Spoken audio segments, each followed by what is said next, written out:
Hoy nos vamos a meter de lleno a explorar algo fascinante. ¿Qué es lo que une a todos los musulmanes? Y a partir de ahí, vamos a ver qué doctrinas específicas hacen tan particular al Islam chiita. Es como un viaje al corazón de una fe global, para entender tanto su unidad como su increíble diversidad. Así que, arranquemos. Y para empezar, creo que esta frase del académico Jan Richard le da justo en el clavo. Dice, estos puntos en común son más importantes que sus diferencias. Y es que es muy cierto. Siempre se habla de las divisiones, ¿no? Pero la verdad es que lo que une a los musulmanes es por mucho más profundo y fundamental para su fe. Entonces, la gran pregunta es, ¿cuáles son exactamente esos pilares que unifican a más de 1.000 millones de personas en todo el mundo? Vamos a explorar los cimientos de esa identidad que todos comparten. Bueno, para empezar, hay elementos que son absolutamente clave. Primero, el Corán, su libro sagrado. Segundo, la figura central del profeta Mahoma. Pero no es solo eso, es también ese amor y esa devoción que todos comparten. Y todo esto junto crea un sentido de pertenencia fuertísimo, una comunidad global que ellos llaman la Umma. Y esto nos lleva a la base teológica, a lo más profundo. Miren, estos principios no son puntos de debate, son creencias absolutas, innegociables, que forman el cimiento de la fe islámica para todos, sin importar de qué escuela de pensamiento estemos hablando. Perfecto. Ahora que tenemos esa base general, vamos a meternos un poco más a fondo en los principios teológicos específicos que le dan estructura a toda la fe. La doctrina islámica se apoya básicamente en 3 pilares. Para entenderlo fácil, podemos pensarlo como una secuencia lógica, ¿no? Primero, la naturaleza de Dios. Segundo, cómo se comunica con la humanidad. Y tercero, el destino final de la humanidad. Es como preguntarse, ¿quién es Dios? ¿Cómo nos habla? ¿Y qué pasa al final?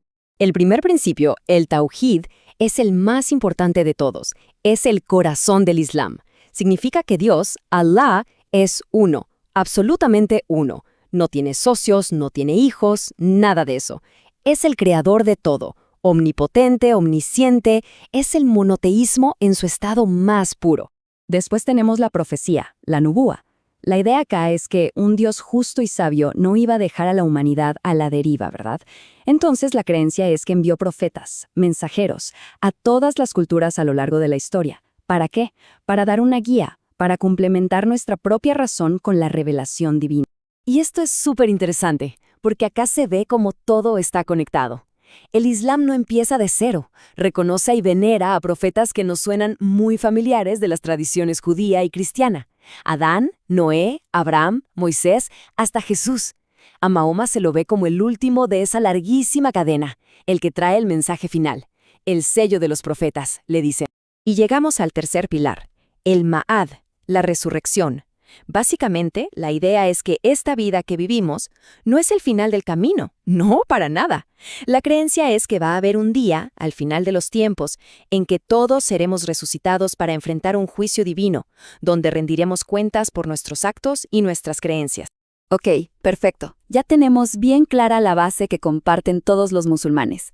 Ahora, con eso en mente, vamos a ver la perspectiva chiita. Y ojo, es clave entender esto. No es que sea una religión diferente, es cómo ellos construyen su visión del mundo sobre esos mismos cimientos que ya vimos. Es una articulación distinta. Y acá vemos una diferencia clave en cómo se estructura todo. En el Islam sunita, lo más conocido son los 5 pilares, que son prácticas fundamentales. En cambio, el Islam chiita usa una metáfora muy interesante, la de un árbol. Distinguen entre las raíces, que son los principios de la fe, y las ramas, que son las prácticas que, lógicamente, crecen a partir de esas creencias.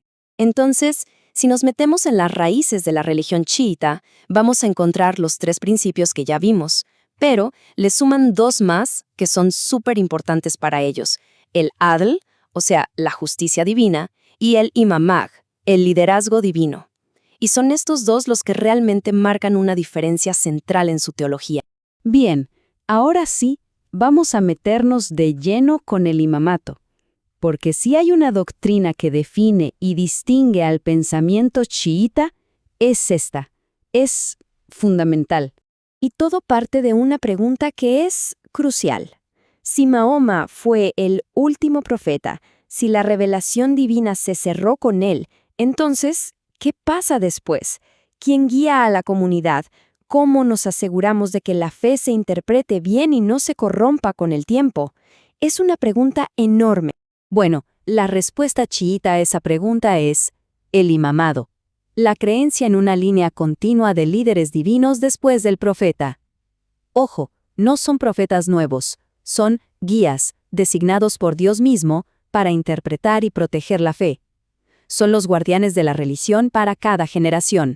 Y esta idea se materializa en una cadena, una sucesión de líderes. La mayoría de los chiitas, a los que se conoce como duodecimanos, creen en una línea de 12 imanes. Esta línea comienza con Alí, el primo del profeta, y culmina con el nacimiento de Muhammad al-Mahdi, el 12º imán. Perfecto. Ahora vamos a atar algunos cabos. Vamos a ver cómo se conectan esos otros conceptos, la justicia divina y la infalibilidad, con esto del imamato, y cómo todo desemboca en la creencia en el Mahdi. Recordemos el principio de Adl, la justicia divina. Esto es clave. Sostiene que el bien y el mal no son cosas relativas, no, son realidades objetivas que la razón puede comprender. Y por lo tanto, Dios, al ser perfecto por su propia naturaleza, actúa siempre con justicia absoluta. Y de esa justicia se deriva la necesidad de la infalibilidad, o isma. El razonamiento es: para ser guías divinos confiables, los profetas y los imanes deben estar protegidos por Dios de cometer cualquier tipo de pecado o error, y esto a lo largo de toda su vida, desde el nacimiento hasta la muerte. Piénsenlo de esta manera. Si un guía puede cometer errores, ¿cómo se puede confiar plenamente en su interpretación de la fe? Por eso, la infalibilidad se ve como una garantía de que la guía divina permanecerá pura, sin distorsiones. Y todo esto nos lleva a la creencia sobre el 12º imán, al-Mahdi. Se cree que no murió, sino que entró en un estado de ocultación por orden divina. O sea que sigue vivo, esperando el momento adecuado para reaparecer. Y su misión, a su regreso, es la culminación de todo esto. La figura del Mahdi representa esa esperanza universal en un Salvador que finalmente va a establecer la justicia perfecta en el mundo, cumpliendo la promesa divina. Al final, observar estas diferencias y similitudes deja una pregunta importante. Reconocer esta complejidad no debilita la comprensión de una religión, sino que al contrario, revela su profunda riqueza y las múltiples formas en que la humanidad ha buscado conectar con lo divino.